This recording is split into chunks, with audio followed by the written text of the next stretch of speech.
Aku mau nanya dong, apa sih peran OJK dan BI dalam pengawasan dan pengembangan finansial teknologi? Oke, jadi regulasi dan kebijakan fintech di Indonesia ini memiliki peran OJK dan BI dalam pengawasan dan pengembangan fintech. Nah, Otoritas Jasa Keuangan atau OJK dan BI atau Bank Indonesia merupakan dua lembaga utama yang berperan dalam regulasi industri finansial teknologi di Indonesia. Nah, keduanya memiliki peran berbeda namun saling melengkapi. Aduh, tapi guys. Jadi OJK itu mengawasi sektor jasa keuangan non-bank, termasuk perusahaan fintech di bidang pendanaan, pasar modal, asuransi, dan inovasi keuangan digital lainnya. Sedangkan BI yaitu berwenang mengatur sistem pembayaran seperti e-money, moneter, dan terakhir baik OJK maupun BI mengambil pendekatan fasilitatif regulation, yaitu mendorong inovasi fintech melalui regulasi yang lebih adaptif. Nah, kedua otoritas ini menerapkan karakter regulatory sandbox, skema perizinan bertahap, hingga pengembangan standar teknis misalnya open API.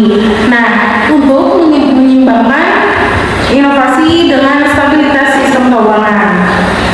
Terus juga Indonesia sendiri sejak 2016 telah meluncurkan sandbox regulasi di bawah BI dan OJK. Nah, sebagai ruang uji bagi startup fintech maupun incumbents untuk mengetes produk baru secara terkendali. Wow, jawaban Kavira ini sangat agak panjang dan itu cukup detail buat aku. Jadi dari tadi kita ngomong dengan tantangan regulasi dalam mengawasi inovasi fintech yang dinamis, ya sih? Tantangan apa sih? Bisa nggak sih Kak Fasya itu jelasin supaya orang-orang yang nonton ini juga tahu apa tantangannya dalam mengawasi inovasi fintech itu? Teman-teman kepo, ada yang tahu aja.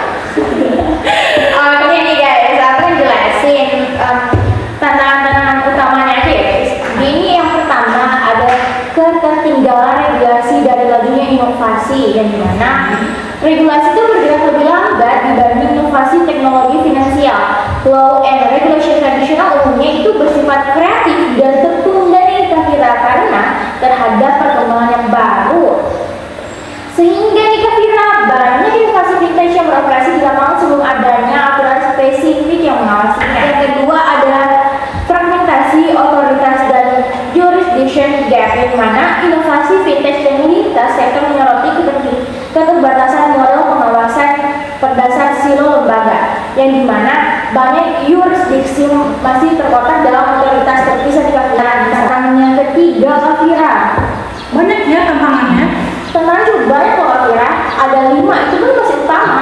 Yang dimana ketiga itu ketidakpastian hukum dan arbitrasi regulasi, yang dimana cepatnya inovasi melahirkan area abu-abu secara ilegal, yang dimana hukum ini, definisi hukum ini untuk mencakup produk atau layanan fintech baru sering tertinggal, yang dimana memicu ketidakpastian. Contohnya Kavira, contohnya pada aset kripto. Kalau kripto udah gak asing lagi gak sih Kavira? Nah, dimana apakah digolongkan sebagai currency, sekuritas, komoditas atau derivatif? Itu tiap klasifikasi membawa implikasi regulasi berbeda, yang dimana persyaratan lisensi, pengawasan, dan lain-lain. Nah, ketidakpastian ini Kavira didapat dimanfaatkan pelaku sebagai celah arbitrase, misalnya menunjukkan produk kripto yang di kripto baru di yurisdiksi dengan definisi longgar sehingga tidak diawasi sebagai sekuritas.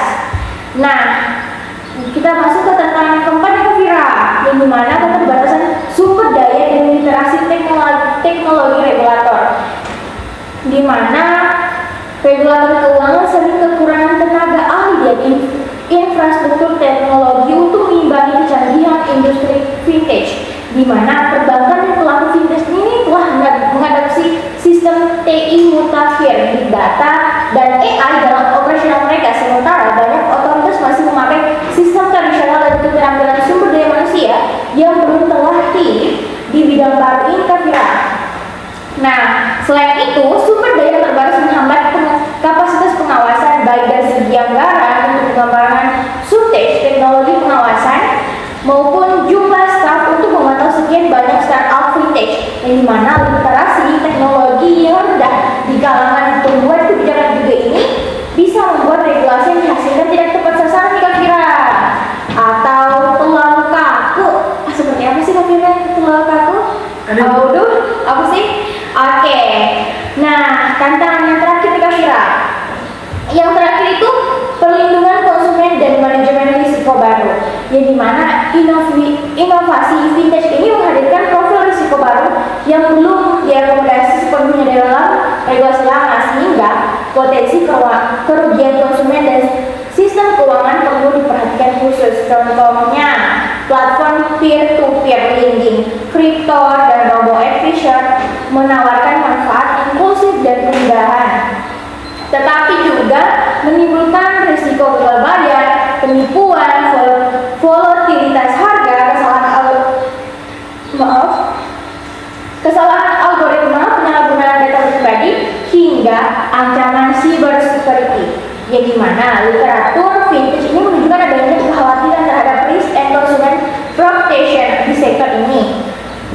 Nah, beberapa resikonya nih Kak Fira, spesial client, mis-selling, dan asymmetric informasi, di mana platform digital konsumen mungkin tidak paham dengan sepenuhnya dan produk vintage yang kompleks, sehingga potensi diskriminasi algoritma terhadap golongan tertentu, sehingga hilangnya dana akibat kebangkrutan platform yang dijamin seperti bank. Contohnya kegagalan usaha pada P2P dapat merugikan investor individu yang menyamakan dengan deposito bank. Nah, Kak Fira, mungkin itu saja tantangan yang aku bisa jelasin